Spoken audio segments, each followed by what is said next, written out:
Saudações biologistas, sejam bem-vindas e bem-vindos a mais uma edição do podcast Biologismo. Você está ouvindo o episódio número 98 e hoje nós vamos conversar sobre a domesticação de animais silvestres e as consequências desses atos. É um assunto que merece uma discussão, merece uma atenção e se você está chegando agora, muito prazer, mas se você é ouvinte antigo, você já está cansado de saber que meu nome é Flávio, eu sou biólogo e apresentador deste bate-papo quinzenal sobre biologia, meio ambiente e ciência, e é um grande privilégio contar com a sua companhia, caro ouvinte. Bom, para bater esse papo com a gente, hoje nós temos um convidado especial que manja tudo do assunto, mas antes de apresentá-lo, eu quero apresentar outra pessoa para vocês, e dar as boas-vindas ao mais novo integrante da Biologismo e do podcast Biologismo, Wesley Ferreira. Seja bem-vindo. Obrigado, Flávio. Oi, gente, vocês estão bem? Estou feliz demais de estar por aqui. Eu sou Wesley, eu faço Biologia na UFMG e aí eu sou a cota ainda não formada deste podcast, ainda, cruzando os dedos, e o representante mineiro dessa política do café com leite que está se estabelecendo por aqui na Biologismo. Muito prazer conhecer todos vocês. Vamos seguindo porque o episódio de hoje está incrível e eu estou muito animado para ele. Sensacional. É isso aí, Wesley. Valeu, muito legal contar com você aqui. Entrou há pouquinho tempo na página e já caiu aqui no podcast. Espero que goste, espero que seja bem acolhido aqui por nós. E como é tradição, eu vou jogar no teu colo a função de convidar os nossos ouvintes para curtir as nossas redes sociais. Tá bom, eu assumo essa responsabilidade. Ó, gente, se você chegou por aqui e você tá por aqui, você pode não só ficar por aqui, você fica por aqui, mas você também pode ir para as nossas outras redes sociais, conhecer um pouquinho mais o que a gente tá fazendo e produzindo por aí. Tudo @biologismo, no Instagram, no Facebook, no TikTok e também no blog. Você pode acessar todas essas nossas redes e ficar ainda mais perto da gente aqui na Biologismo. Isso aí, perfeito. O Wesley está estreando hoje no podcast, mas já estreou no blog já alguns dias atrás aí. Então entra lá para ler também o texto do Wesley, está muito legal, falando sobre mudanças climáticas, um assunto extremamente atual, extremamente importante da gente se inteirar cada vez mais, certo? Se você acompanha nosso trabalho e gosta do nosso conteúdo, agora existem diferentes maneiras para nos ajudar. Além do nosso financiamento coletivo no apoia.se/biologismo, onde você pode apoiar e ganhar recompensas, nós também estamos com uma lojinha online, é a Biolojinha. Lá você vai encontrar produtos para fã nenhum de biologia botar defeito. O endereço é biologismo.lojaintegrada.com.br. Mas se você não puder contribuir financeiramente, nos ajude no engajamento do conteúdo, comentando nas nossas redes, no podcast e compartilhando com seus amigos e família. Muito obrigado, galera. Sua ajuda é de extrema importância pra gente. E fique agora com o episódio. Bom, galera, então chega de enrolação, vamos direto ao ponto. Para nos ajudar a discutir melhor esse assunto, hoje contamos com a presença de um representante do Instituto Ampara Animal. Então, muito obrigado pela presença. Seja muito bem-vindo ao nosso podcast, Maurício Forlani. Obrigado, Flávio. Obrigado, pessoal. É um prazer estar aqui para falar com vocês. Opa, prazer é todo nosso, Maurício. A gente fica muito contente de você ter conseguido um espaço na sua agenda aí para compartilhar um pouquinho do que você sabe, das suas vivências aí pelo Instituto, né? Maurício, antes de mais nada, antes da gente entrar direto nesse assunto, eu queria pedir para você falar um pouquinho sobre a sua formação. Conta pra gente aí no que você é formado, suas áreas de atuação. Fala um pouquinho para os nossos ouvintes e pra gente, por favor. Certo, Flávio. Então, eu sou formado em Biologia e me especializei, fiz um mestrado em Zoologia, onde eu consegui aprofundar um pouco o meu conhecimento sobre a fauna, O grupo que eu me especializei mais na época foram os anfíbios, mas na minha trajetória, eu me formei em 2006, Então a gente já está em 2024, então tem uma carreirinha já rodada aí Eu trabalhei muito com a biodiversidade brasileira em diferentes projetos, né? Não só na parte de pesquisa, mas trabalhei bastante com licenciamento ambiental, inventários de biodiversidade. Então isso me trouxe uma bagagem muito boa, né, da fauna brasileira, né, das espécies brasileiras, e para alguns grupos onde eu me dediquei mais na parte acadêmica, né, até um conhecimento maior em outros continentes e principalmente, né, os anfíbios neotropicais de maneira geral. E aí, mais botando aqui, sei lá para 2018, assim, eu comecei a atuar um pouco mais no terceiro setor, e aí eu já entrei bastante em organizações de proteção animal, né, que passam a ter uma visão muito peculiar, né, da fauna só, né, não só como um elemento de conservação, mas como um elemento do indivíduo, né, o papel desses indivíduos, né, e isso trouxe uma forma muito diferente de eu enxergar, né, a nossa biodiversidade, a nossa fauna, e foi aí que eu comecei a, de fato, me debruçar mais sobre os temas, né, de tráfico de animais, comércio de animais, né, todo esse mercado, né. Mas, como um brasileiro típico, né, eu fui criado por pais e avós que têm essa visão de aceitar animais em cativeiro como uma prática comum, né. Então, meu avô tinha papagaio, né, o meu pai criou muito passarinho, enfim. Então, também isso ajudou um pouco, Flávio, a eu como profissional, né, o Maurício como profissional, a entender um pouco mais o que envolve, né, essa parte do comércio, o tráfico, enfim. Então a minha vivência pessoal também ajudou muito, né, a entender um pouco, a eu conseguir ter algumas percepções, né, ideias, enfim, e sensibilidade também para poder trabalhar um pouco com esse tema, né. E eu tô hoje no Instituto Amparo Animal desde 2019, se não me falha a memória, acho que é mais ou menos isso, vou pro meu 4º ano, e dos motivos, né, que eu vim parar aqui no Instituto Amparo Animal é justamente esse meu conhecimento, né, minha vontade de trabalhar bastante esse tema, né, do tráfico e do comércio de animais no Brasil, né, uma agenda que para o Instituto é muito importante, então não atuo só nessa área, né, hoje a gente já faz outros projetos, mas acho que é uma agenda muito forte aqui do Instituto Amparo Animal. Legal demais, Maurício. E realmente, acho que a nossa geração assim, tem muito disso, assim, né? Pegou um pouco dos anos 80, 90, começo dos anos 2000, assim, era uma coisa muito comum, né? Sempre todo mundo tinha um tio, né? Um avô, uma avó, como você comentou, que tinha um sagui em casa, né? Ou um papagaio, mais comum ainda, né? Passarinho em gaiola também, né? Bastante gente tinha, né? E acho que mais de uns tempos pra cá que começou muitas pessoas começaram a bater mais nessa tecla, principalmente com passarinhos, né? Ainda tem alguns animais aí que o pessoal ainda cria bastante, né? Mas pelo menos é um assunto que começou a ser ventilado, começou a ser discutido, né? E já não era sem tempo, né? Agora, falando sobre isso, né?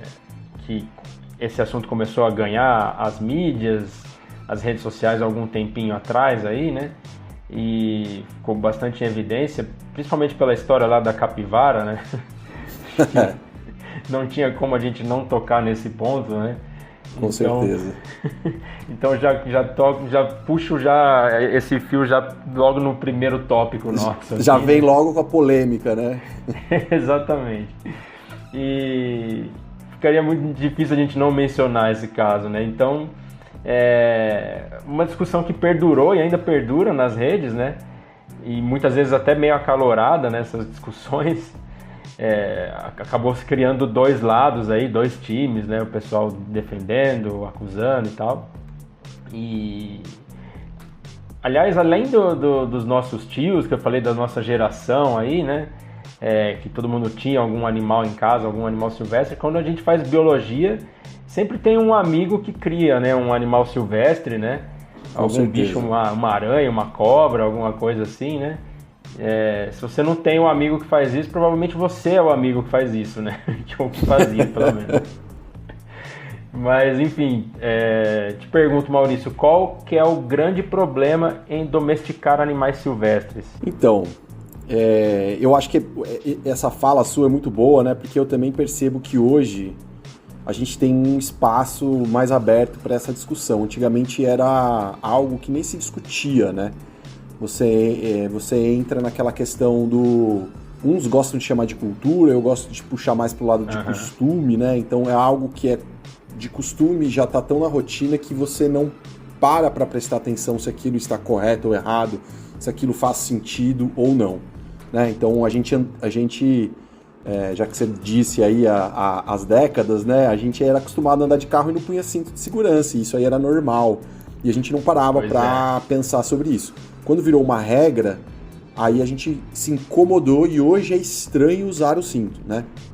Então a sociedade ela passa por essas transformações e esse espaço de discussão de temas que historicamente podem ser tidos como culturais ou de costumes, né? Eles devem ser discutidos sempre para a gente avaliar qual é a direção que a nossa sociedade quer, né? Então, uma coisa que eu acho que é bem importante a gente trazer aqui, né, sem entrar direto na polêmica da capivara, porque ali a gente pode falar bastante coisa ali, muitas coisas se envolveram naquela história, né? Mas primeiro a gente tem que entender, né, o que é um animal doméstico, que é aquele animal que está adaptado a viver ao lado do homem, e o que é um animal domado, né, ou um animal que está habituado a viver ao seu lado, né? Então, são coisas totalmente distintas, né? E isso faz muito sentido a gente deixar claro logo no começo da nossa conversa, porque isso é o grande divisor, né, do que é um animal doméstico e do que é um animal, poderíamos chamar aqui selvagem, ou um animal não domesticado, né? Então, domar um animal é você controlar a vida desse animal. Então, eu peguei um filhote de qualquer animal na natureza e tomei conta dele e eu estou conseguindo alimentar ele, eu domei esse animal. Ele está sob o meu cuidado, né? Ele pode sobreviver, ele pode continuar vivo, ele pode até gerar descendentes. Isso não significa que ele foi um animal domesticado, né? O animal domesticado, ele é um animal que passou um processo evolutivo junto com o homem, né? E aí a gente pode trazer os exemplos clássicos aqui, que é o cachorro, né, o gato, o gado, o porco, a galinha. Esses animais, eles passaram um processo evolutivo, né, de milhares de anos aí. Então o cachorro foi mais de uma vez na evolução humana, né, acho que 10, 18, 33 mil anos atrás. Então assim, são milhares de anos de seleção, de cruzamento e de adaptação à vida ao lado do homem, né? E o que os estudos mostram, na verdade, é que existem espécies que não são aptas, vamos dizer assim, à domesticação. E aí tem os exemplos mais clássicos aqui que a gente pode trazer. Zebra. Por que o homem não domesticou a zebra? Porra, é um cavalo lindo, maravilhoso, forte, rápido, né? Por que a gente não consegue domesticar um alce, né? Os bonobos, enfim. Tem uma série de animais aí que a gente tem aí relatos de tentativas, né, de relatos, né, históricos, né, na evolução humana, onde o homem foi incapaz de conseguir fazer isso. Então é importante a gente ter essa diferença, né? Então por que um cachorro se adapta tão bem a viver com o homem e não necessariamente uma capivara vai ter esse mesmo comportamento? Então uma capivara, indiferente dela ter nascido na minha casa, ou de eu ter pego ela filhote, ela ido para minha casa, ela ainda assim é um animal selvagem, ela ainda assim tem as suas características comportamentais, biológicas, e o mais importante aqui, né, pra gente da biologia, ela tem uma função biológica no meio ambiente, né? Um animal doméstico não. Então acho que esse é o grande ponto aí, porque que nem todo animal a gente pode dizer que ele é um animal doméstico, ou a gente pode domesticar um animal, né? Acho que esse é o grande ponto, né? O processo de domesticação, ele além de ser longo, ele é um processo que traz sofrimento para o animal, porque você vai precisar reprimir aquele animal das suas características, né? Você vai precisar trazer uma alimentação que minimamente ele aceite, né? Então existem aí alguns elementos nesse processo que são tidos como elementos que dificultam esse processo de domesticar, né, um animal, pensando assim até na parte evolutiva mesmo, né? E aí é bem isso, né? A dieta desse animal, a taxa de crescimento, né? Então um animal que tem taxa de crescimento longo, dificilmente você consegue domesticar ele ao longo do tempo. Temperamento do animal, né, comportamentos hierárquicos da espécie, né? Então tem muitas características individuais, né, de cada espécie e dos indivíduos. Então tem indivíduo que é mais facilmente domado e tem indivíduo que é mais difícil de ser domado, né? Quem nunca viu um cavalo bravo e um cavalo manso, né? Então todas essas peculiaridades, não só da espécie, mas dos indivíduos, tem que ser levado em conta na hora que a gente fala, né? Qual que é o problema de você domesticar os animais, né? Então, acho que esse é o, vamos dizer assim, uma parte teórica que todo mundo tem que tentar entender um pouco, né? Então, o animal ter nascido em cativeiro não faz dele um animal doméstico, né? O animal tá na sua segunda ou terceira geração, não faz desse animal ser um animal doméstico, né? Se você aplicar minimamente técnicas para esse indivíduo que está na terceira geração nascido em cativeiro, sem dúvida nenhuma ele consegue ser reabilitado a viver na natureza, né? Não é isso que faz dele, nascer em cativeiro não faz um animal ser doméstico, né? Então acho que esse é o ponto importante, né? A gente não pode suprimir toda a evolução e o papel desse animal, o comportamento, a genética de um animal, simplesmente porque ele nasceu fora do habitat dele, né? Isso não muda essa espécie, né? Excelente, Maurício. Gostei muito desse ponto que você trouxe, de alguns pontos, né, de várias explicações aí que você trouxe. Essa questão do processo evolutivo, os exemplos que você trouxe da dificuldade de domesticar, por exemplo, animais como zebra e alce, né? Achei muito legal você trazer esses exemplos. Esses exemplos eu não digo nem que é uma dificuldade, tá? Eu acho que assim, já é um atestado de incapacidade do homem de domesticar essas espécies, né? Aham, perfeito.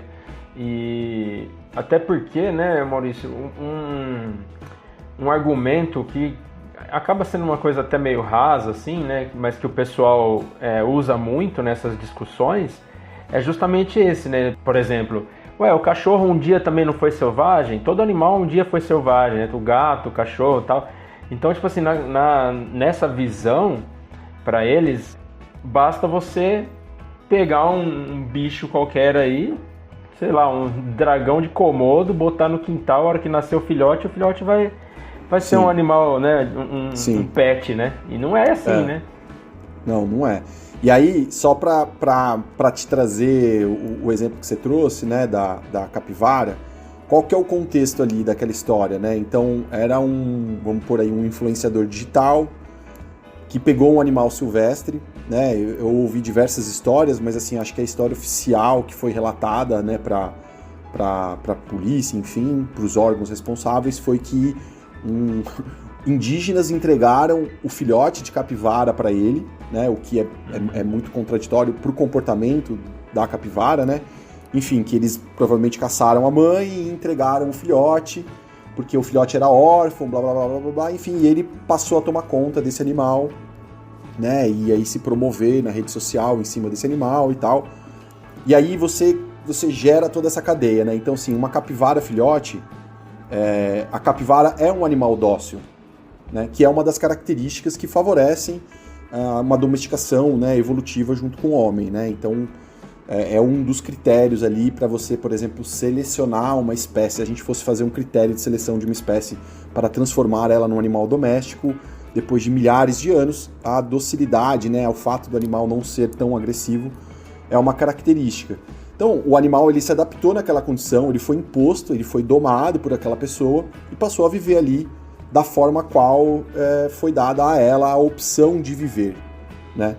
E aí ele se promoveu muito em cima disso, né? E aí a discussão toda entra pelo fato de que são vários crimes ambientais que essa pessoa faz, né? Então você retirou um animal da natureza, você infringe, né, a lei 9.605, lei de crimes ambientais, você tirou um animal silvestre da natureza, seja qual for o motivo for, né? Não há necessidade de você ficar com um filhote de capivara, até porque capivara é um animal gregário, né? Ele vive em bando. Para quem não sabe, assim, tem um comportamento muito massa, acho que vale a busca para quem está nos ouvindo sobre a biologia da capivara, porque, por exemplo, a fêmea mãe não necessariamente é que amamenta, né? Existe um sistema ali de vamos dizer assim, uma creche das capivaras até. Então, assim, é muito legal, assim, a biologia da capivara, né? E essa história tomou notoriedade porque a própria proteção animal ficou na dúvida. Então, tem gente que é da proteção animal, mas ficou não, o animal estava bem cuidado, não. O que é o animal estar bem cuidado, né? Esse é o ponto que a gente tem que pensar, né? Então eu tirar um animal da natureza e colocar ele na minha casa, comendo a minha comida, ele está bem cuidado em qual contexto, né? Qual que é o contexto desse animal? Para mim, um animal bem cuidado é um animal livre, podendo ser um animal, né? Podendo ser o que ele é, né? Podendo expressar o comportamento dele sendo uma capivara, né? Se relacionando com outros da mesma espécie, né? Isso é você trazer boas condições para aquele animal, né? Então, acho que a gente tem que sempre entender isso, né?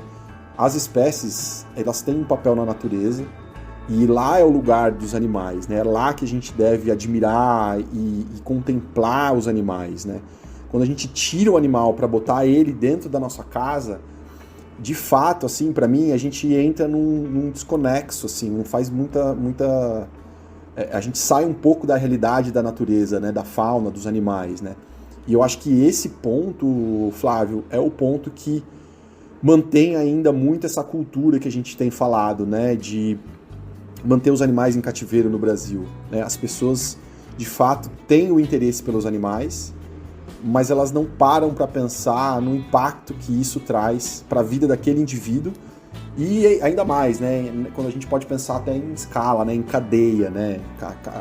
O que está por detrás disso. Então, é muito doido essa história da capivara, porque os centros de reabilitação de fauna do Brasil, né? Os CETAS e os CRAS, eles começaram a receber chamados de pessoas falando: eu quero uma capivara, você tem uma capivara, né? Aqui em São Paulo tem o Projeto Capa, que trabalha muito com as capivaras da Marginal do Rio Pinheiros, que começou a receber ligação direto: não, eu quero adotar uma capivara, eu quero uma capivara para mim.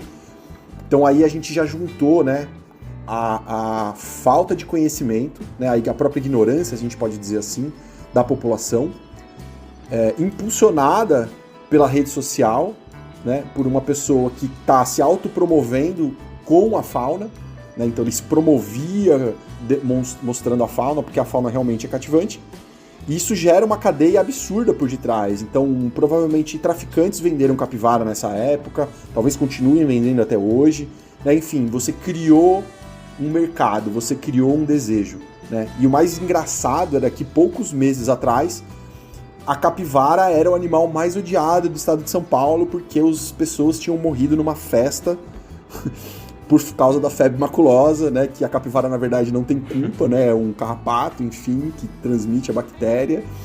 Mas, assim, é muito doido a gente olhar, assim, e ver como a nossa sociedade não consegue entender a nossa própria fauna ainda, né? A gente tem um trabalho muito grande ainda de educação aí pra gente seguir. Ainda dentro do nosso primeiro tópico, eu acho importantíssima essa distinção tão didática e lúcida que o Maurício faz, né? De falar que animais domésticos se diferem de animais silvestres, porque os animais silvestres eles desempenham uma função ecossistêmica, né? E aí a gente entrou nessa história polêmica da capivara filó, e eu acho, a gente vai discutir isso um pouco melhor, mas as redes sociais que lidam muito com uma questão mais emotiva do que técnica, e eu acho o Twitter um campo de estudo sociológico maravilhoso para isso, e aí na época dessa treta toda da capivara filó, era impressionante como você via as pessoas discutindo com especialistas da área de que não, a capivara estava melhor, tomando banho com shampoo, comendo sentada numa mesa, enfim. E aí é interessantíssimo, né? Porque o Maurício vai trazer essa questão de que, ainda que o animal seja bem tratado, não há melhor maneira de tratar um animal silvestre do que deixando ele no seu habitat natural, né? Onde ele pode manter sua identidade quanto capivara, ou seja, qual outro animal for. E isso que para mim é fundamental, que foi dito, que é manter o seu papel ecossistêmico, né? Desempenhar o seu papel ecossistêmico. Então, assim, eu acho esses pontos muito didáticos, e eles trazem muita elucidação e contribuem para isso que a gente também está discutindo aqui, que é essa necessidade de fazer a promoção de uma educação ambiental mesmo, para que as pessoas reconheçam que dizer que o animal está feliz vivendo lá na casa com seus tutores, entre aspas, não é suficiente, né? Porque ele não é um animal doméstico, ele é um animal silvestre, né? É isso, Wesley. Achei que você trouxe aí de forma brilhante, né, as suas falas, e o que a gente vê muito assim no mercado de animais silvestres, né? E aqui quando eu falar mercado, gente, é indiferente para mim se é traficado, se é legal ou ilegal. Para mim é tudo o mesmo balaio de gato, tá? O que acontece? O que é muito comum, por exemplo, num cenário como esse que a gente está falando da filó, o que vai acontecer com esse animal depois de um tempo? Certamente ele vai desenvolver uma série de doenças de fígado, ele vai comer mais gordura, ele vai deixar de comer a quantidade de fibras que normalmente uma capivara come, porque é um animal, né, que come muitas folhas. Então é inviável que uma pessoa sem o mínimo de conhecimento, que era o indivíduo lá que mantinha ela em cativeiro, consiga dar a base nutricional que esse animal precisa. Então assim, é muito comum a gente pegar, eu vou trazer um exemplo mais realista, né? A capivara é um exemplo acho que um pouco mais distante mesmo, mas assim, pássaro, sabiá, papagaio, né? Papagaio é talvez um dos animais que mais sofra hoje por causa desse mercado, porque qual que é a visão do papagaio, né? E aí eu deixo uma deixa aqui para mim, né? Que Ana Maria Braga é a maior propagadora hoje de papagaio pet, né? Porque ela mantém ainda o Louro José, né? Que para mim é um absurdo.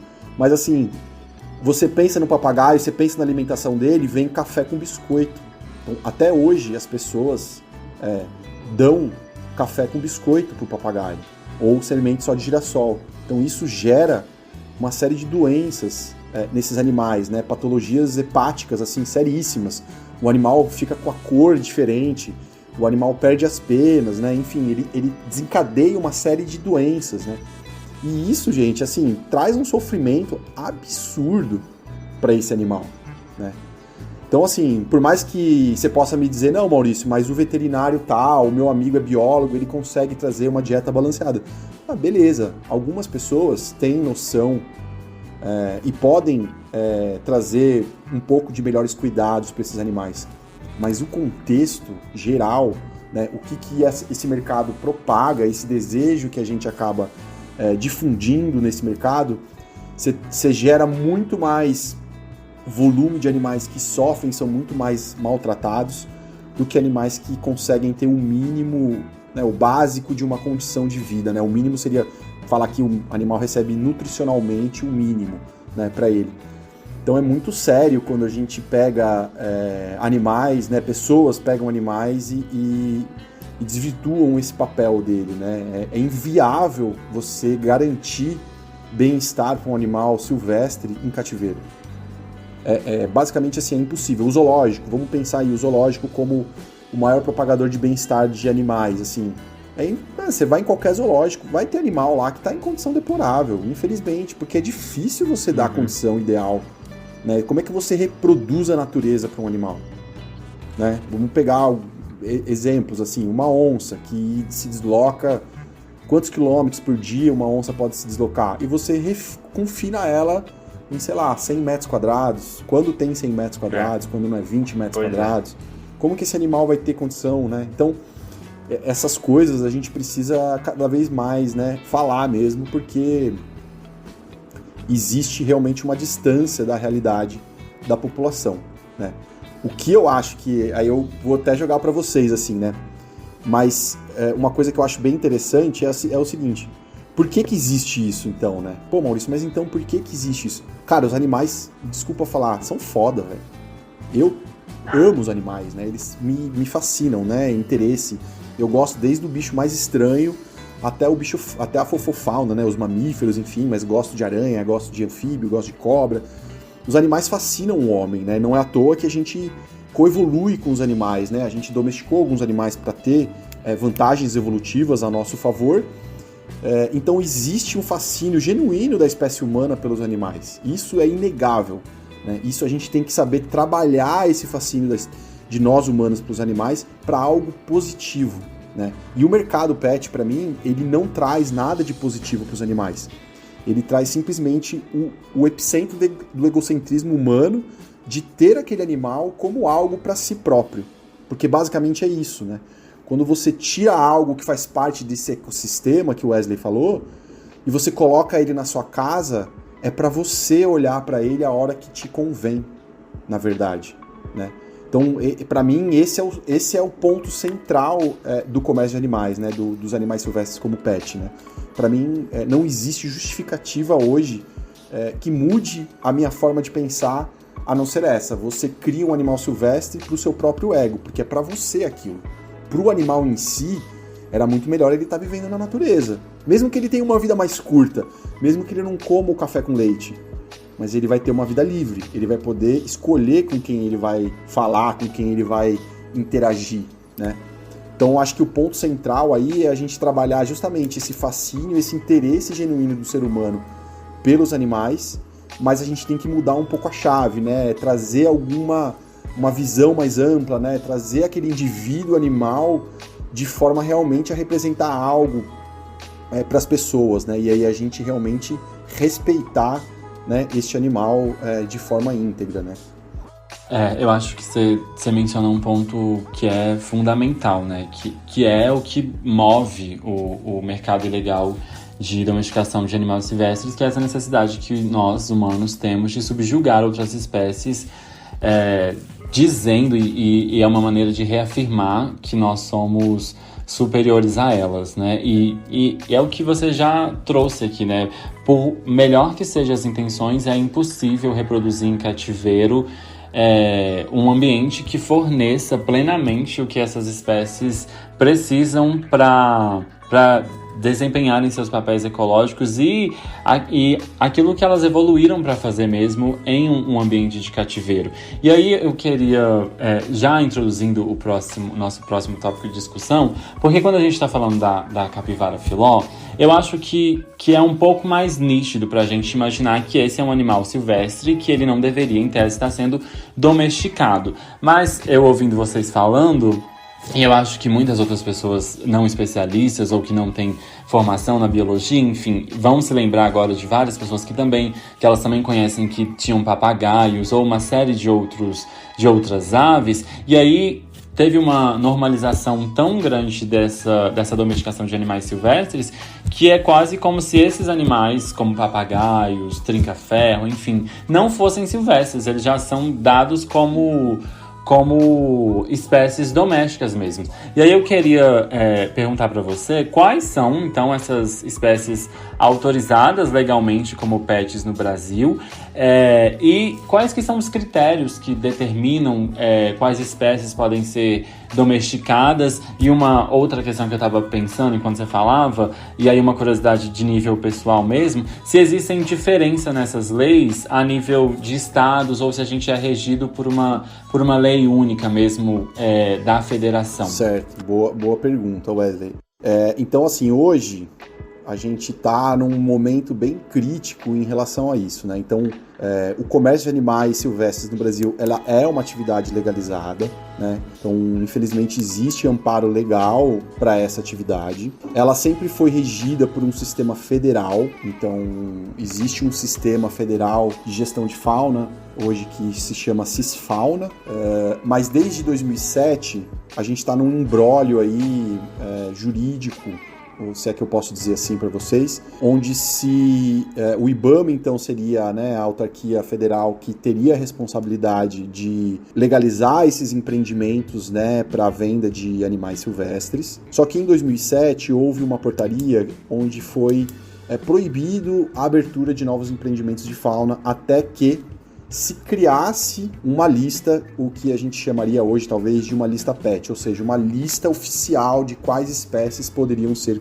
criadas legalmente no Brasil. E o que eu te trago é o seguinte, essa lista federal até hoje não saiu, e muita coisa aconteceu de 2007 para cá, né? Então o Brasil teve uma época que ele abriu o comércio de animais silvestres exóticos, depois ele viu que foi a maior cagada, porque a gente começou a trazer um monte de espécie potencial invasora para o Brasil, aí fechou esse mercado de novo, aí ficou mais ou menos fechado, mas assim, as aves, de maneira geral, elas são o maior grupo, sempre foi autorizado, e aí a gente pode colocar os passarinhos, ou o que a gente chama de aves canoras, aí entre o canário, o bicudo, curió, coleirinho, trinca-ferro, tico-tico, tizil, enfim, uma série de aves aí que sempre foram comercializadas, e existe até um sistema que é o mais bizarro de todos na minha visão, que é o que a gente chama de criação amadora, onde a pessoa, em tese, não pode vender o animal, mas é a maior fonte de irregularidade dentro do mercado de animais silvestres no Brasil, é essa tal da criação amadora. Então é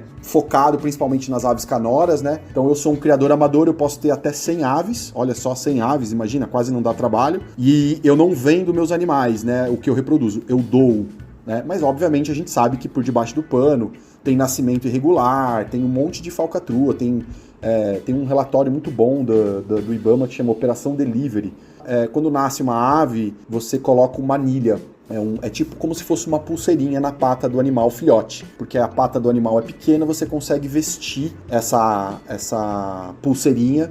E aí o passarinho, depois que ele cresce, essa anilha não é possível de você sair, você não consegue violar. Então seria tipo uma marcação definitiva. Quando o IBAMA falou, não, eu vou entregar em mãos as anilhas que vocês estão pedindo dos nascimentos, teve uma queda aí de até 70% no pedido de anilhas. Então mostra como ocorria uma lavagem absurda de animais, né? Se coletavam muitos animais na natureza e enfiavam anilhas para esquentar esses animais. Enfim, o que acontece hoje? De 2010 para cá, mais ou menos, existe uma lei complementar que a gente chama Lei Complementar 140, que de uma certa forma ela traz algumas autonomias para os estados sobre a gestão da fauna, né? Então, a parte de licenciamento ambiental, tem uma série de questões que passou para os estados. E aí, Wesley e Flávio, a gente começa a entrar, na minha opinião, no grande imbróglio de gestão de fauna no Brasil no comércio de animais silvestres. A gente não conseguiu fazer uma lista federal. Houve uma tentativa em 2018, 2019, 2020. Eu participei de muitas dessas discussões. Mas aí o que acontece é que os estados começaram a soltar suas listas. E aí que é o ponto, que eu te pergunto também, quais seriam os critérios para a gente colocar um animal a ser vendido e comercializado nos pet shops do Brasil?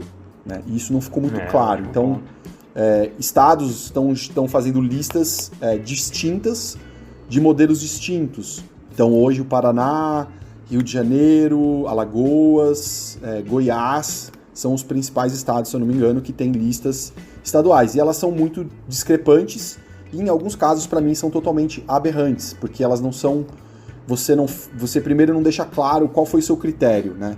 Assim, quando a gente estava discutindo uma lista federal, minimamente a gente estava tentando... E aí essa discussão, para quem quiser entender um pouco mais, ela era feita dentro do CONAMA, que é o Conselho Nacional... Eu não vou me lembrar certamente aqui toda a sigla, mas enfim... É um local que se discute, né, um debate bacana para pautas ambientais no Brasil, mas a gente tinha ali uma ideia de criar uma matriz, né, algo que selecionasse um pouco as espécies, para você não abrir o mercado de forma qualquer. Então eu vou começar a criar jararaca, animais que são extremamente fatais aos seres humanos, eu vou começar a criar, né, um monte de espécie que nunca foi criada, eu vou começar a criar espécie exótica, enfim. E os estados não fizeram isso, né, eles simplesmente aceitaram a demanda do mercado, né, do mercado produtor, das pessoas que querem vender e comprar, e fizeram listas abomináveis para mim, com extensa espécie exótica, né, muita espécie exótica podendo ser comercializada no Brasil, e primatas, né? Então, oficialmente, antes das listas estaduais, você tinha basicamente um criador de primatas no Brasil, que era macaco prego e sagui, e alguns estados aí estão mantendo essas espécies, estão colocando outros mamíferos exóticos, por exemplo, o ouriço africano, né? Um ouriço um mamífero super bonitinho mesmo, mas que ele tem o espinho dele é meio mole, enfim, que é uma espécie super de potencial invasor, enfim. E aí o que tem acontecido? Você tem estados liberando espécies diferentes, muitas das espécies que são liberadas não têm rastreabilidade, eu não vou conseguir rastrear a ilegalidade. Por exemplo, anfíbio, como é que eu rastreio um anfíbio, né? Eu não consigo fazer uma marcação definitiva, então vai facilitar muito a lavagem de animais coletados na natureza dentro do mercado legalizado. E você tem aí abrindo espécies que antigamente não eram exploradas comercialmente no Brasil, e você abre esse mercado. E aí automaticamente você começa a ver o quê? Esses animais sendo cada vez mais... Eles acabam entrando no mercado irregular, né?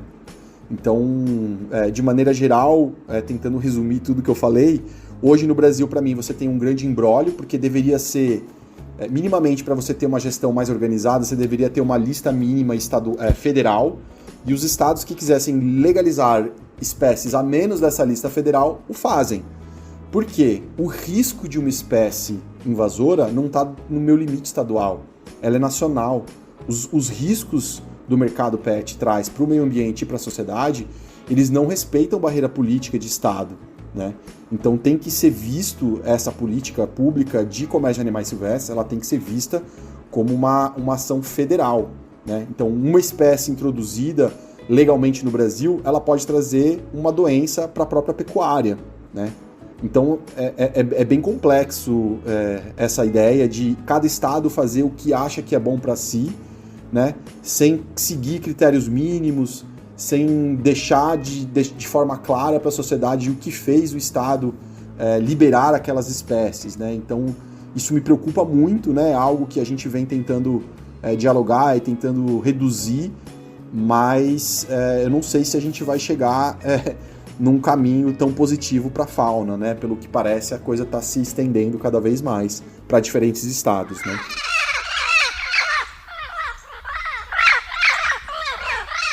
E além de tudo, assim, é uma questão meio multidisciplinar, né, de certa forma, né? Não é um problema somente para a fauna, né, para os indivíduos, né?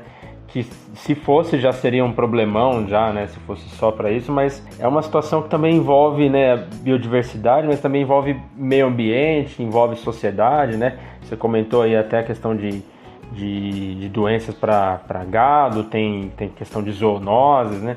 Então, Sim. assim, qual que é a dimensão do impacto ambiental e social da biopirataria, do tráfico de animais?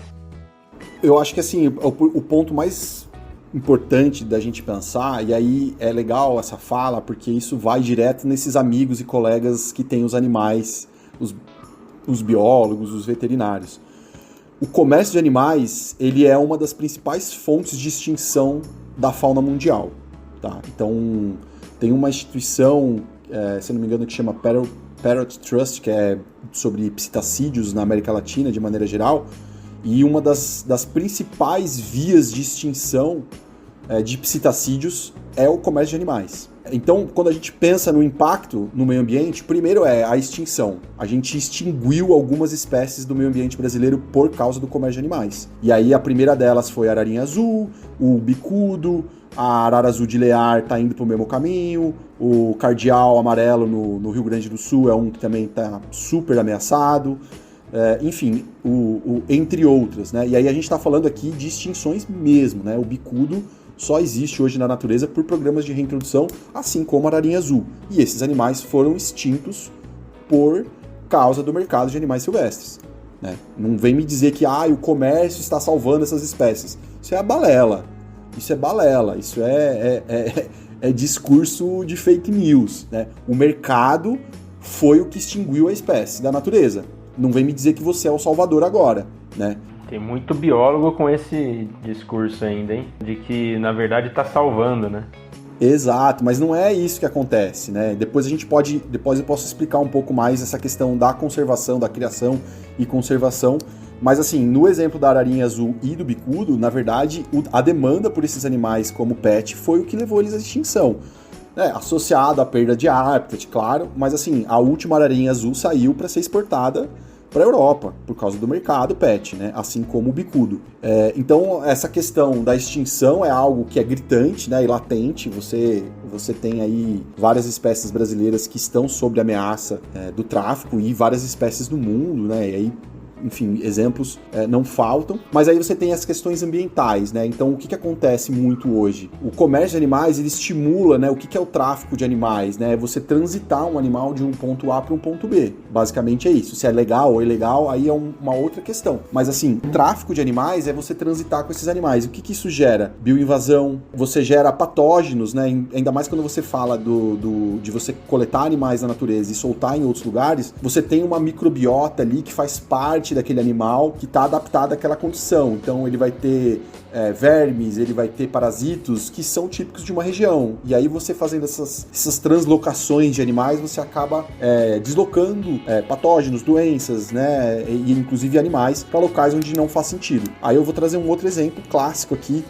da região aqui de São Paulo, né, do estado de São Paulo e outros estados do Brasil, que era o sagui de tufo branco, se eu não me engano, ou de tufo preto, que é o da caatinga. O que acontecia antigamente? Se trazia da caatinga o sagui como o animal pet, e aí esse animal chegava aqui em São Paulo, e aí, mano, é isso, o sagui é agressivo, não é facilmente domado, as pessoas soltaram. O que aconteceu hoje? Hoje a gente tem híbridos, né? Então você tem uma espécie super sensível, que é o sagui da sarra escuro, que é um animal endêmico da Mata Atlântica, hoje é uma das 25 espécies mais ameaçadas, e o que mais ameaça esse animal hoje, né, a perda de habitat foi, mas hoje é o quê? É a ocupação de uma espécie invasora que invadiu por causa do mercado pet e está tomando conta do espaço dele, né? E então, assim, você vê como que o mercado pode atuar nessa questão. Então você tem uma espécie bioinvasora, do Brasil também, porém ela está ocupando espaço de uma espécie restrita endêmica da Amazônia. Então o sagui de tufo branco, né, que é o que vem lá do Nordeste, da Caatinga principalmente, ele teve esse papel. E aí depois também veio o sagui de tufo preto, que também vem das áreas mais secas aqui do interior do estado. Então essa seria uma outra consequência, né? E aí você tem as consequências de patógenos, né? E aí tanto zoonoses que podem afetar a nós humanos, mas eu ressalto aqui principalmente doenças que foram introduzidas no Brasil por causa do comércio de animais. E aí a gente pode falar aqui, por exemplo, de circovírus, né? Ou é uma doença que acomete principalmente, né? Essa é a doença do bico das penas dos psitacídeos. É uma doença que não tinha registro na natureza no Brasil, né? Ela tinha relatos para outros continentes, e com o ingresso de animais vindos do mercado estrangeiro, essa doença chegou no Brasil, e assim, você tem criadores no Brasil hoje infectados por isso, né? Tanto o cercovírus como a doença do bico das penas. Então, o que acontece? Você está trazendo, né, introduzindo uma doença que pode, por exemplo, dizimar as populações de psitacídeos nativas do Brasil. Se acaba tendo uma soltura, um escape de um animal doente, ele simplesmente contamina a população nativa que não tem resistência para esse patógeno, e você acaba dizimando, né, as espécies, né? Então acho que assim, você tem aí grandes riscos, né, desse mercado. Óbvio, se você coloca um criador comercial com um monte de regras e tal, saneamento, tal, você acaba diminuindo alguns quesitos. Porém, né, é inviável hoje no Brasil você negar o mercado ilegal, né? Ele está muito, muito associado ao comércio legalizado. As espécies são as mesmas, né? As mais traficadas são as mais comercializadas. Existe uma total sobreposição aí nesse cenário. Então, você tem aí, sem dúvida nenhuma, né, um risco que passa, né, meio ambiente, indivíduo, a própria extinção das espécies, né? Então, acho que tem muitos argumentos aí para a gente realmente começar a reavaliar, né, a necessidade da gente manter um mercado como esse. Perfeito, Maurício. Acho que é um assunto muito complexo, né, com muita coisa. O pessoal que defende acha que não tem problema nenhum, né? Não, eu tô cuidando bem do bicho, aquela conversa toda que a gente já falou, mas é um assunto que vai se ramificando para muitos problemas, né?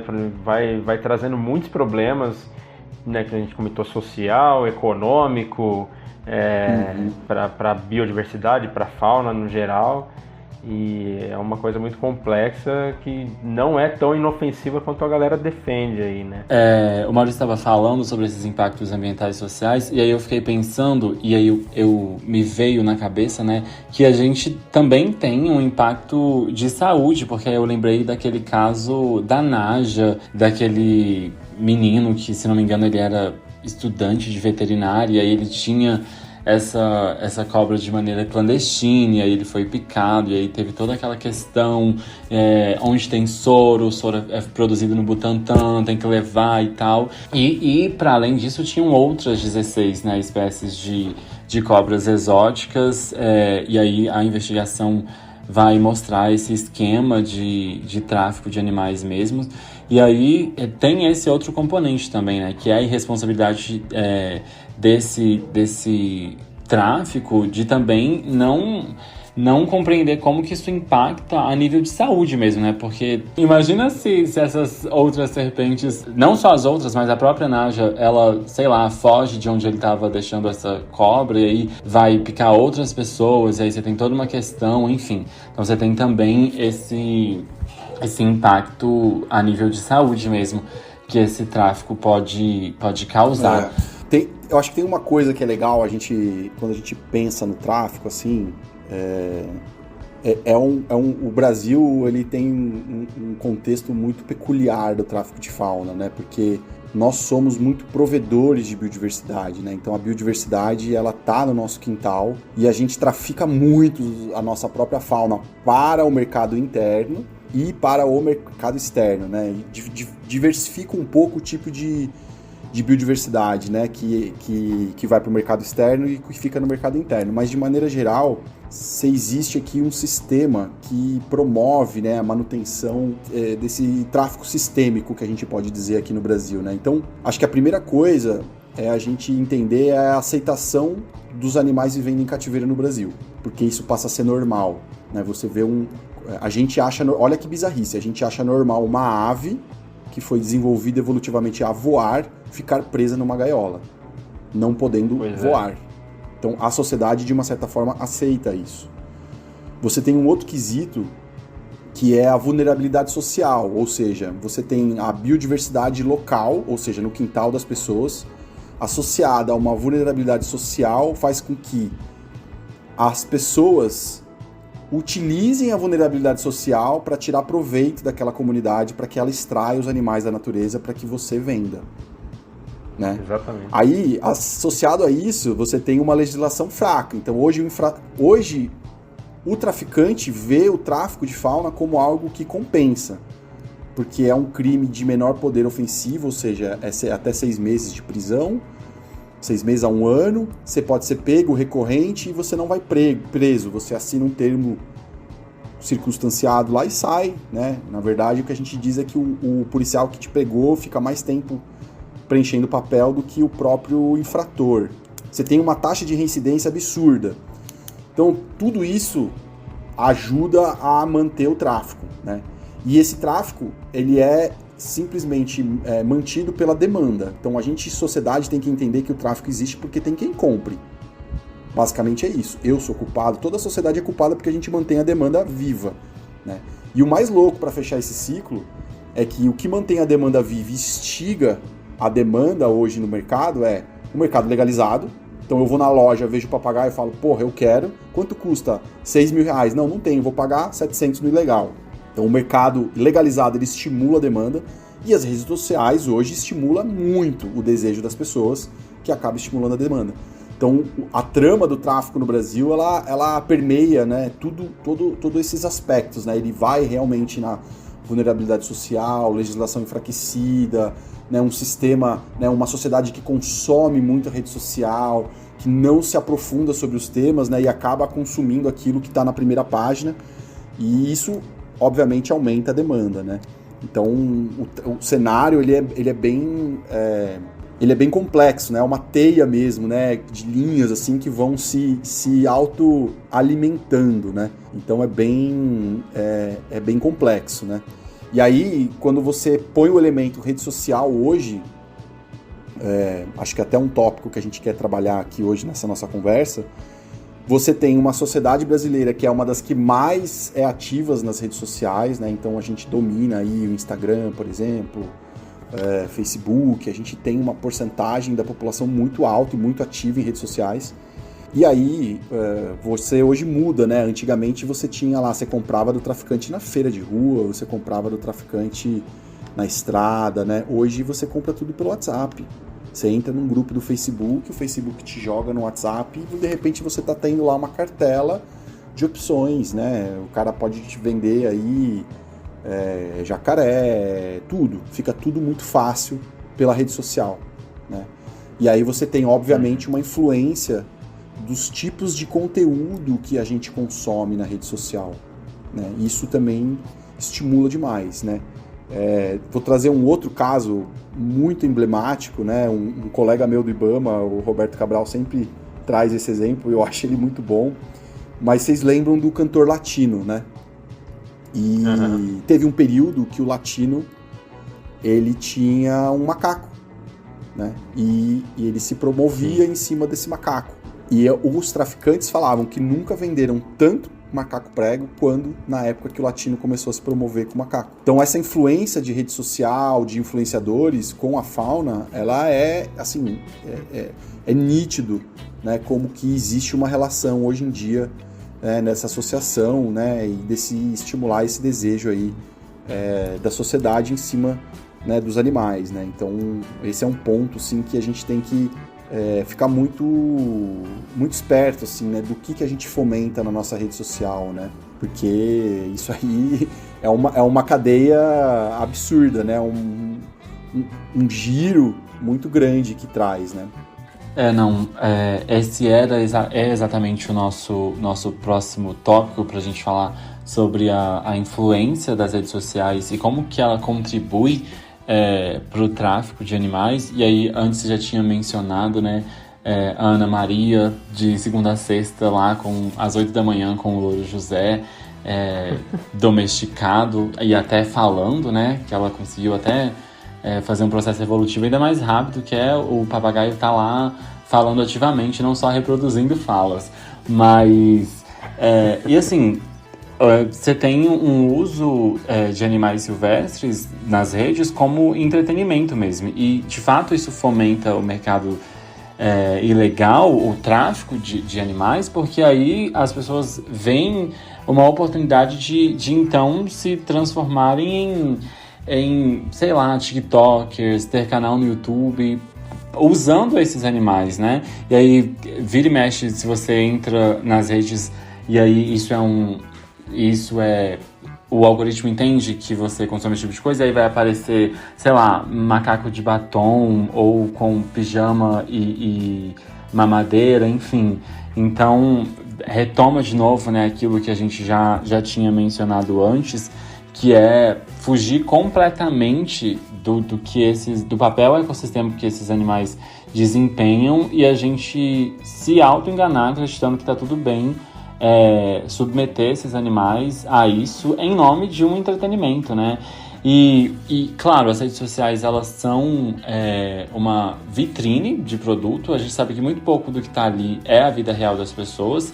E aí é aquilo que você também já mencionou na sua fala, que isso acaba suscitando nas pessoas essa necessidade, e aí elas se veem nessa necessidade de ter o bicho, né? De ter esse animal, e aí vão recorrer, não podendo pagar no comércio legalizado, elas de fato vão recorrer ao comércio ilegal, né? Ao tráfico mesmo de animais. E aí eu sei que você já deu uma breve introdução nisso, mas se você quiser e puder aprofundar e falar pra gente se a gente consegue mensurar qual que é hoje o papel das redes sociais dentro desse mercado, não só como quem promove, né, não só fazendo uso desses animais como entretenimento, mas também fazendo uso das próprias redes sociais como lugar do comércio, né? Então, como plataforma de venda. Sim.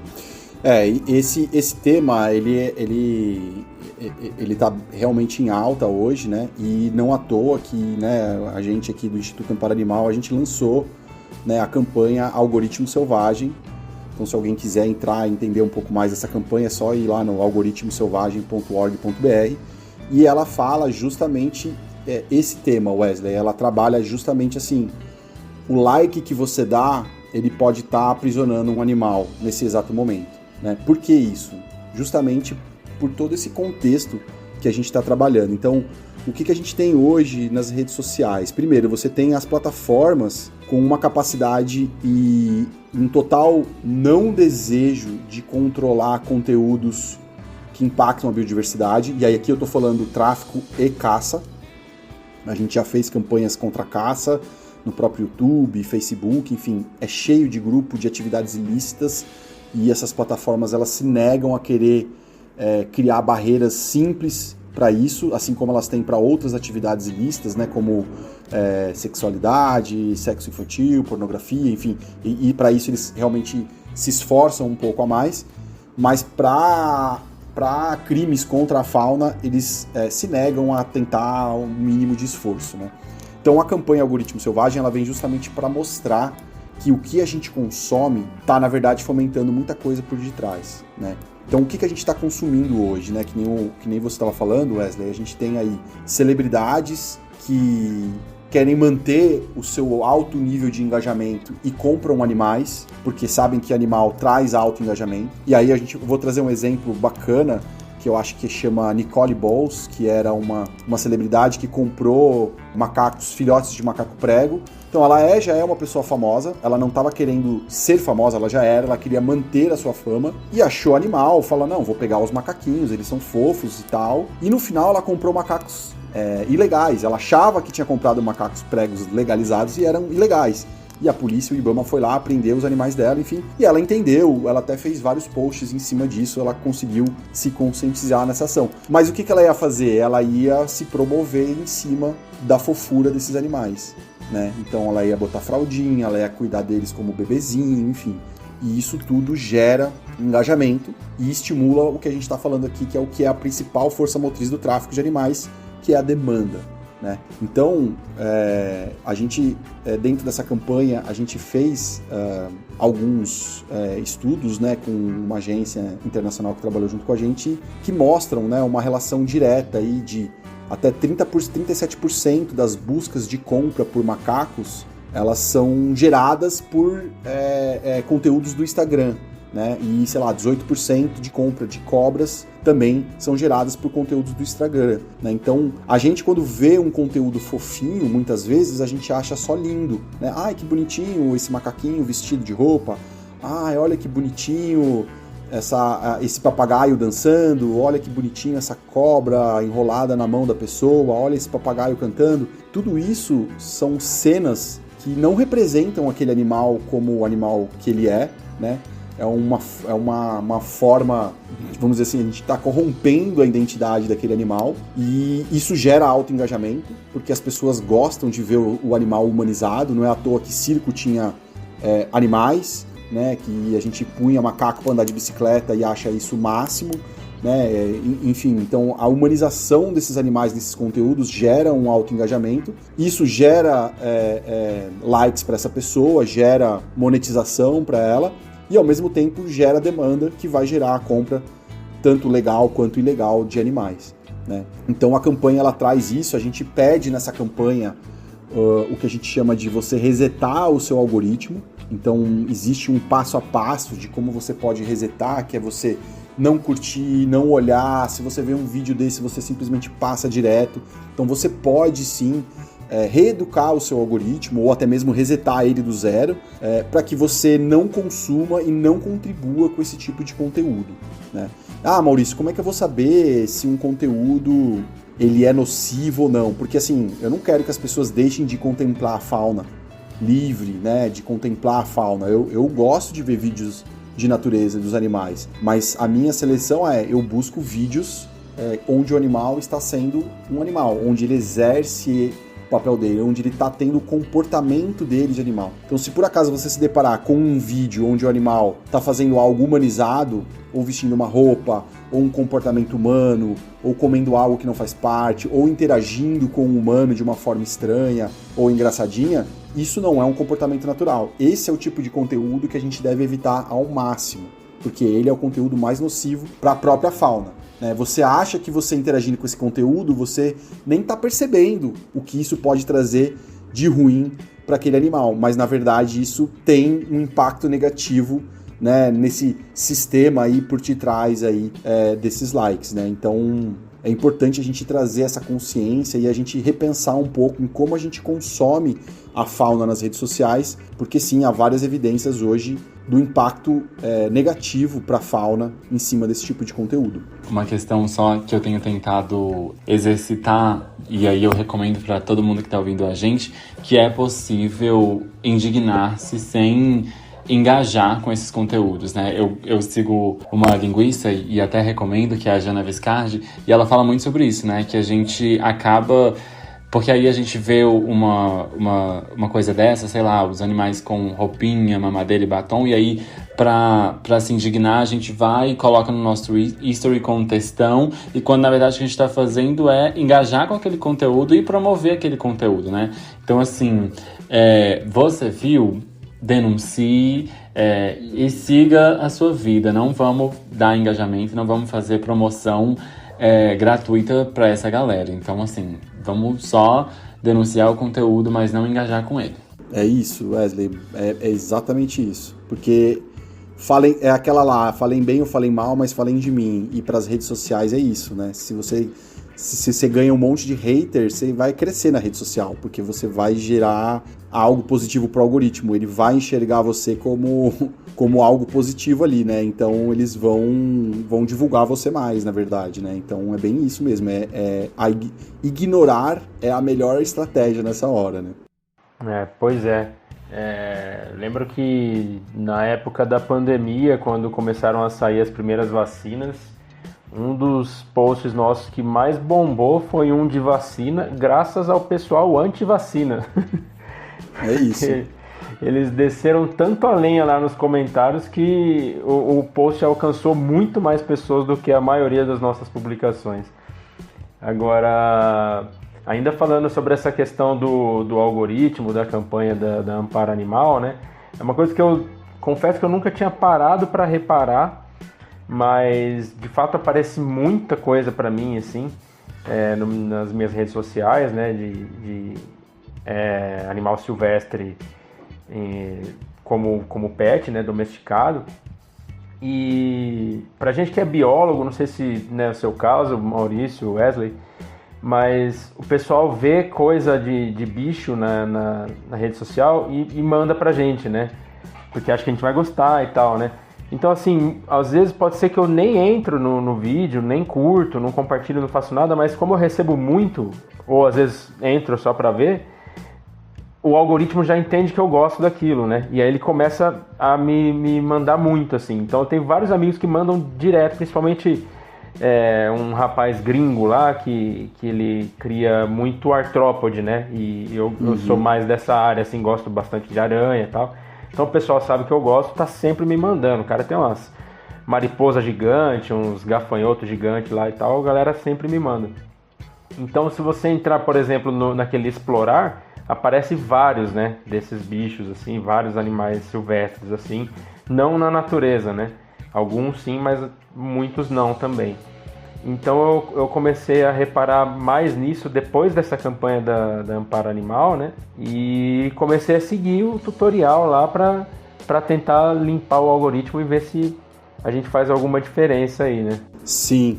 Não, é isso. Eu acho que essa parte é a gente se educar, né? Eu estudo, né, a parte do tráfico, então eu também tinha muito esse costume de, até pelo trabalho, né, e de entender, né, não tem como você trabalhar um assunto se você também não se aprofunda. Então eu consumia páginas de traficante, enfim, eu consumia esses conteúdos. E aí quando a gente começou a trabalhar na campanha, eu falei, nossa, é isso, eu entrava no meu Explorar lá, tinha de tudo, né? E aí eu consegui rapidamente, se você segue um pouco ali os passos, assim, você consegue rapidamente melhorar a sua busca, né? Então, por exemplo, hoje eu quero te mandar alguma coisa, o que eu faço? Eu não encaminho nem salvo o conteúdo, eu faço gravação da minha tela e te mando no WhatsApp, por exemplo. Então é uma forma que a gente consegue compartilhar algo que nos traz uma informação relevante para algum determinado, né, estudo, ou uma análise, ou até mesmo para mostrar em alguma uma fala, né, alguma apresentação, mas eu não gero engajamento para ele na rede social, né? O meu engajamento máximo é eu assistir aquele conteúdo uma vez e basta. Então existem algumas formas da gente conseguir, né, reeducar, né, o algoritmo, sim, e isso é algo muito bom, né? E assim, não só, a gente tá falando aqui principalmente de Instagram, enfim, imagina o TikTok como, né, tem uma lógica um pouco diferente ainda, né? Um post tem milhões, trilhões aí de visualizações, mas assim, existem artigos falando de todas as redes sociais hoje, especificamente do Brasil. Tem um artigo muito bom da Vitória Nunes, né, que fala muito sobre o macaco prego, né, e as ameaças de conservação dele pela rede social. Então ela fez uma análise de todos os vídeos de macacos pregos do YouTube, assim, é um estudo maravilhoso, assim, gosto muito desse trabalho dela. E aí ela prova cientificamente de que esses tipos de vídeo, sim, impactam negativamente a conservação do macaco prego, né? E o pior, assim, é que mostra que, de fato, a nossa sociedade ela tem mais interesse em ver o macaco humanizado do que ver o macaco sendo macaco. É muito doido isso, assim. Isso é algo que a gente precisa se debruçar mais, assim, né, nesse comportamento humano, pra gente de fato conseguir mudar um pouco, né, essa percepção, assim, sabe? Então, esse consumo realmente pela fauna humanizada, ela é uma característica dos consumidores de rede social, né, da grande maioria, né? Então, como que a gente consegue trabalhar com isso, assim, né? Isso é algo que a gente está enfrentando agora, né? Se a gente pode dizer, é algo novo para nossa sociedade, enfim, mas é algo que a gente precisa enfrentar o mais rápido possível, né? Porque as consequências estão aí e a gente está vivendo isso no dia a dia. Pois é, e é um troço engraçado, né? Porque o ego faz com que a pessoa goste tanto do bicho, supostamente, né? Mas que ela quer ter ele em casa, só que ao mesmo tempo, quanto mais humanizado, melhor, né? Então, é uma coisa que realmente precisava investigar isso, né? Entender, né? Cara, eu me pego pensando nisso, assim, sabe? Eu já participei de bastante debate com outros profissionais, né, que são a favor da comercialização. Eu acho que a troca ela é sempre boa, né? Eu sempre gosto de ouvir novos argumentos para que eu também reflita sobre os meus argumentos, né? Mas eu de verdade, assim, eu não consigo ver um argumento que justifique eu manter um animal preso. Eu não consigo entender, assim. Eu gosto do animal. Beleza, vai para a natureza. Você é brasileiro, você tem a oportunidade única de ver em qualquer lugar que você está do Brasil, uma diversidade absurda de espécies, né? Em qualquer lugar, seja qualquer lugar. Você está na Caatinga, você pode ver um monte de psitacídeos, você pode ver, em qualquer lugar você pode ver muita coisa. E eu não consigo entender ainda a biólogos, veterinários talvez tem muito a questão do mercado também para eles, né? Mas eu não consigo entender a pessoa que não consegue entender o quão nocivo isso pode ser para os próprios animais, né? Então, isso é algo que é muito difícil para mim, né? E aí você tem os argumentos, né? Não, porque o criador tem... nos anos lá de 2020, né? No início da gestão do Bolsonaro, a gente teve muito embate, né, com a criação. Eles tentaram avançar bastante, criação, caça, enfim... Existe um slogan, assim, que pra mim ele é o mais falho, assim, é uma não sei se se poderia chamar de uma fake news, mas assim, ele é muito falho, né? Que os caras chamam assim, criar é preservar, querendo dizer que a criação comercial, ela é uma ferramenta de conservação, né? E assim, isso é algo importante da gente colocar aqui, principalmente para nós, assim, do meio da biologia, veterinária, né? A criação de animais em cativeiro, que a gente poderia chamar aqui de conservação ex situ, né, que é fora do ambiente natural, ela é uma estratégia de conservação? Sim, ela é uma estratégia de conservação. Ela é eficaz? Sim, ela é eficaz. Mas quando é necessário se fazer uma estratégia de conservação ex situ? Não é qualquer espécie que eu preciso entrar nessa metodologia de conservação, né, nessa estratégia, né? Então a própria IUCN ela tem diretrizes de estratégias de conservação e a criação ex situ é depois de uma série de contextos que você fomenta esse tipo de atividade. Então você chega para mim e fala assim para mim, não, eu criar papagaio em cativeiro, eu estou gerando a conservação da espécie. Não está fazendo porra nenhuma de conservação.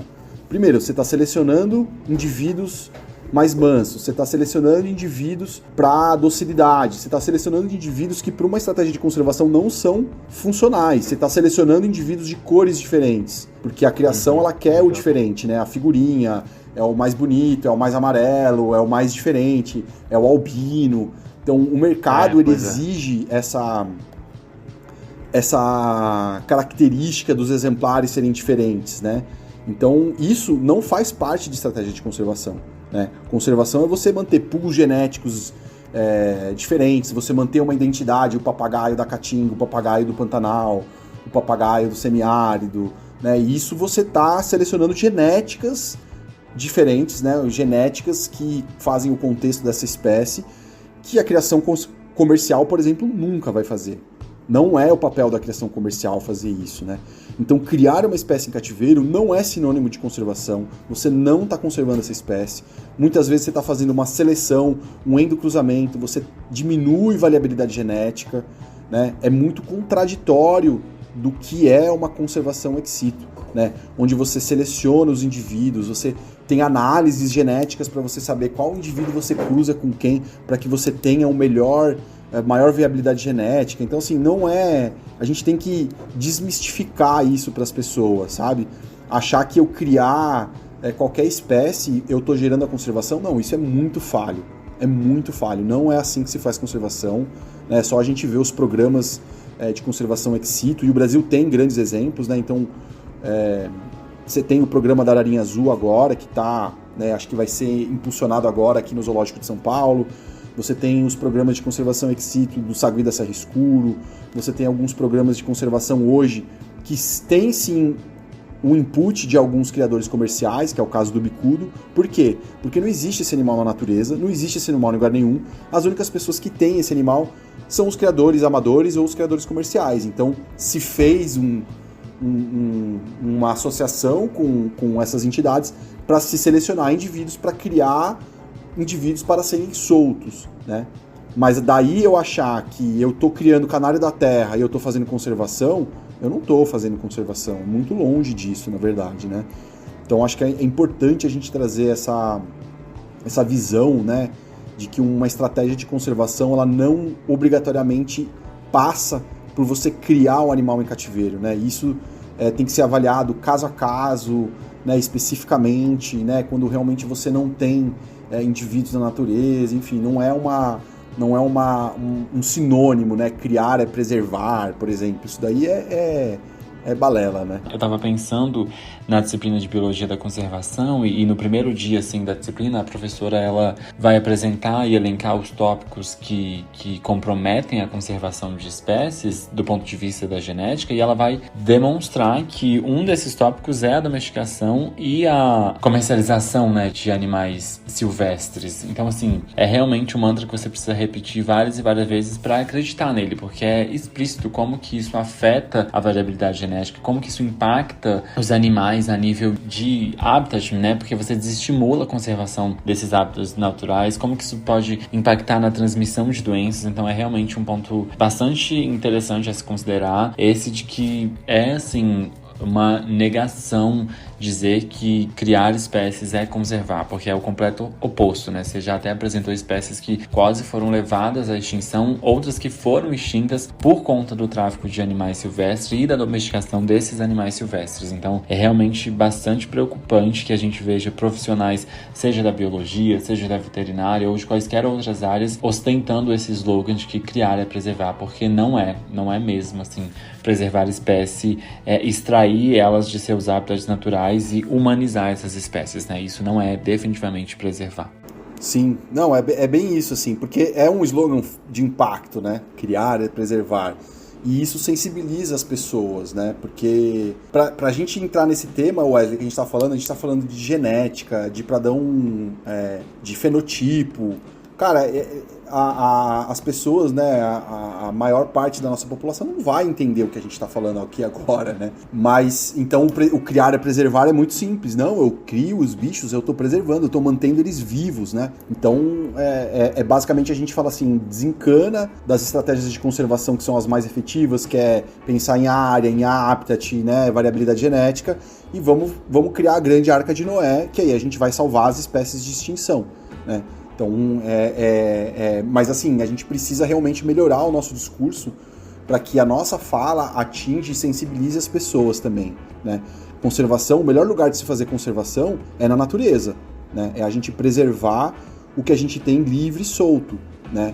A estratégia de criar, ela deve ser utilizada, mas ela vai entrar ali no último recurso, quando a gente está realmente exaurindo todas as possibilidades, né? Aí a gente entra na estratégia que vamos criar aqui para tentar dar uma sobrevida para essa espécie, né? E é importante a gente entender que esse tipo de estratégia, ela não é e não deve ser fomentada pela criação comercial. Ela deve ser fomentada por zoológicos, instituições que têm muito a visão conservacionista, porque o criador comercial, ele quer justamente o contrário, que é o que essa professora trouxe, né? Empobrecimento de variabilidade genética, endocruzamento, fenotipo específico, diferente do padrão natural, é tudo o que a gente não quer para a biologia da conservação. Perfeito, Maurício. Excelentes pontos que você trouxe aí sobre esse assunto, sobre esse ponto da conversa, né, que é uma parte muito importante também e muito complexa também, né, mas realmente tem sempre essa questão do pessoal do lado de lá bater numa tecla mais simples, né, mas que funciona, né? É um discurso que é mais de fácil compreensão para o pessoal, no geral, assim, e a galera acaba comprando essa ideia, e os especialistas, até como o Wesley comentou mais cedo aí, a galera discute com o especialista, não acredita no pessoal que estudou aquilo, pesquisou por anos, e aí a gente, de certa forma, acaba perdendo um pouco da batalha, né? Agora sim, Maurício, a gente está encaminhando aqui mais ou menos para o fim, né, da conversa. Eu queria pedir para você contar um pouquinho sobre a atuação do Instituto Amparo Animal, né, do Amparo Silvestre, o histórico também do Instituto, se você puder falar um pouquinho para a gente. Sim. Então, Wesley e Flávio, o Instituto Amparo Animal, ele nasceu em 2012,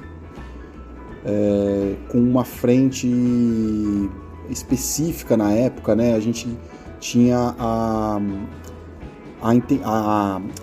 o desejo, na verdade, era de acabar, né, atuar assim, de forma mais sistêmica com o processo de abandono de animais domésticos, né, cachorros e gatos, né. E aí as nossas fundadoras, né, que é a Juliana Camargo, Marcele Becker, Cassiana e a Raquel, elas entenderam logo de cara, na verdade, é muito legal um pouco dessa história, mas assim, que não adiantava a gente ter abrigo para pegar os animais abandonados, porque não é isso que ia resolver, a gente ia muito enxugar gelo, né. Então a ideia foi trabalhar de forma sistêmica para mudar, principalmente, né, obviamente auxiliar os abrigos que já existiam, que precisavam de ajuda, mas sim criar campanhas para mudar e abrir a cabeça das pessoas, principalmente sobre adoção, né.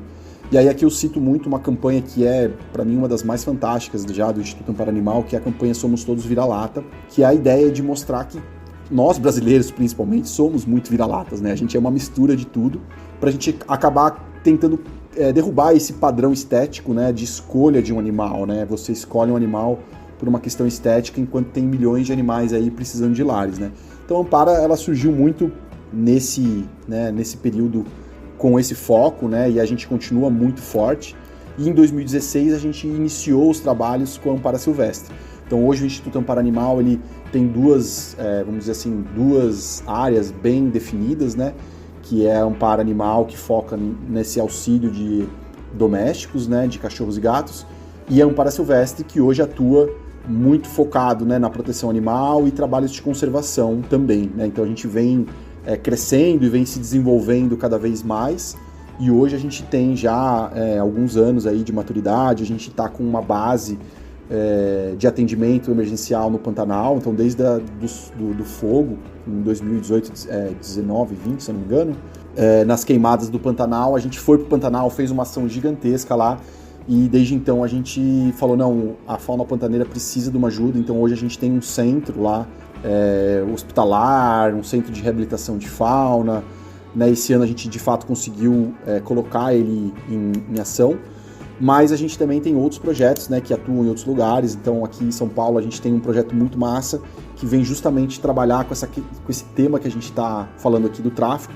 que é um projeto positivo da Ampara, né, que é o Binóculos da Liberdade, onde a gente trabalha justamente tentar essa conexão da população com a fauna, e aí em específico a gente está trabalhando muito a fauna urbana, né, que é onde tem as pessoas, onde tem mais pessoas e é onde tem uma biodiversidade considerada invisível, né? As pessoas ainda não entenderam que a biodiversidade está no dia a dia delas, então esse projeto é muito massa, assim, a gente tem feito bastante coisa legal, então também fica aí a dica para vocês procurarem aí sobre as ações do Binóculos da Liberdade.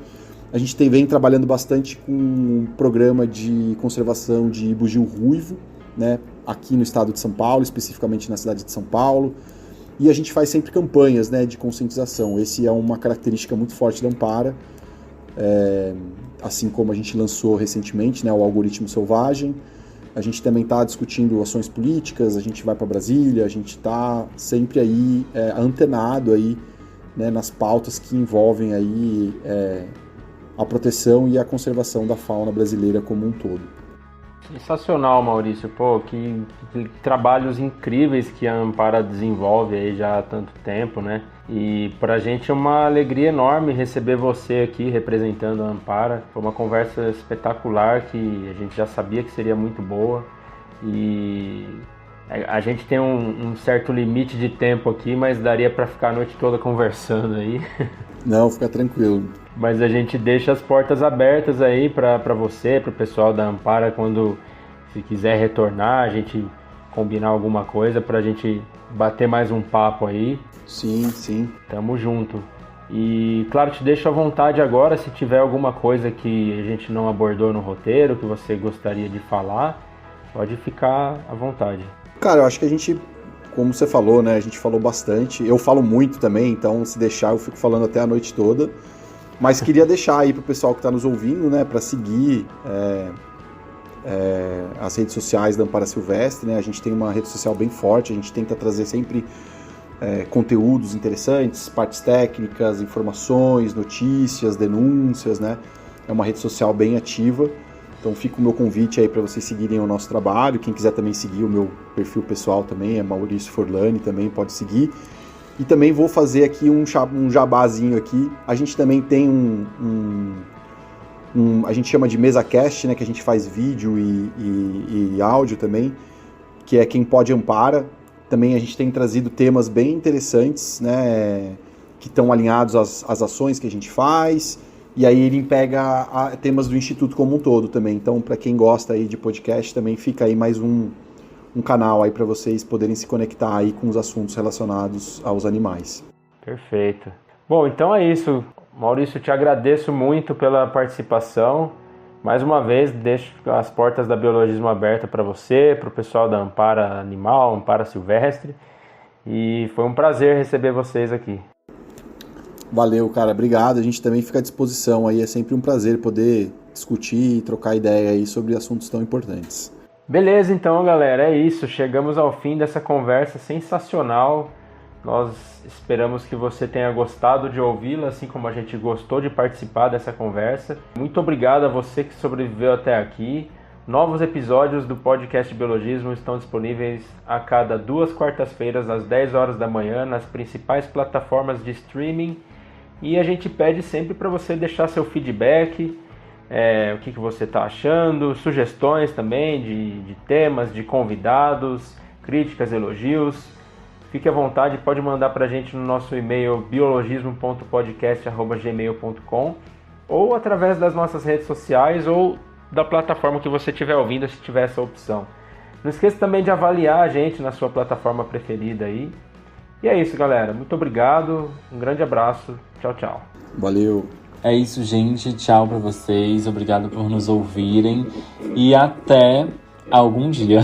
Tô brincando, eu volto por aí. Tchau, beijitos. Até breve. Esse episódio foi apresentado por Flávio Diniz, com comentários de Wesley Ferreira e do nosso convidado Maurício Forlani. O roteiro foi desenvolvido por Susan Cunha e Flávio Diniz, e a edição e a arte por Flávio Diniz. O logotipo do podcast Biologismo foi desenvolvido pelo Giovanni Barbosa, que também é apresentador do podcast Febroso.